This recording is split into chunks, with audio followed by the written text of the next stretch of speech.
ବିଜୁଳି କାଟ ଅଯଥା ଭାବରେ ଏ ରାଜ୍ୟରେ ହେଉଛି। ସେ ସ୍ମାର୍ଟ ମିଟରର ସମସ୍ତ କ୍ରୟ ଦର କିଣିବା ଦର ଟାଟା ହିଁ ଦେବ। ବିଜୁଳି କାଟ ଅଯଥା ଭାବରେ ଏ ରାଜ୍ୟରେ ହେଉଛି।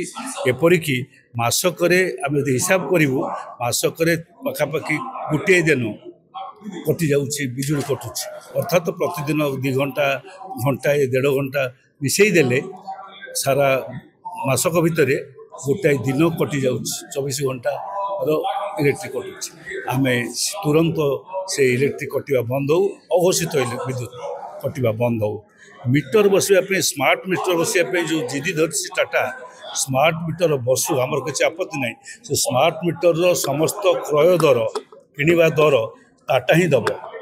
ତାର କାରଣ ହେଉଛି କୌଣସି ଲୋକ ବିକ୍ରେତା ତାର ଜିନିଷ ବିକ୍ରି କଲାବେଳେ କହେ ନାହିଁ ମୋତେ ଇଏ ଦିଅ, ମୋ ତରଜୁର ବା ତରାଜୁ ଯେଉଁ ଅଛି ଯେଉଁଥିରେ ମାପୁଛି ସେ ମାପକ ଯନ୍ତ୍ରର ପଇସା ବି ମୋତେ ଦିଅ, ତମେ ନେବ।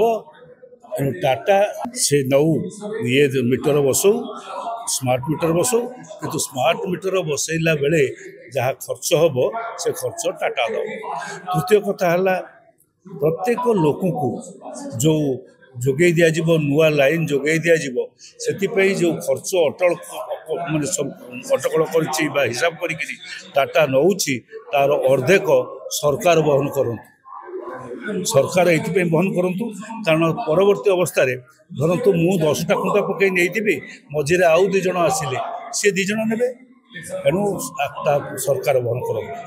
ପଞ୍ଚାୟତ ବା ମ୍ୟୁନିସିପାଲ, ବିଶେଷ ଭାବରେ ଗ୍ରାମ ପଞ୍ଚାୟତ ମାନେ ରାସ୍ତାଘାଟ ପାଇଁ ଗାଁ ଗହଳିରେ ଯେଉଁ ଇଲେକ୍ଟ୍ରିକ୍ ଜାଳୁଛନ୍ତି ବା ପାଣି ଇଏ କରିବା ପାଇଁ ଉଠାଇବା ପାଇଁ କି ଯେଉଁ ଇଲେକ୍ଟ୍ରିକ୍ ବ୍ୟବହାର କରୁଛନ୍ତି ସେ ସମସ୍ତ ପଇସା ସରକାର ଦିଅନ୍ତୁ।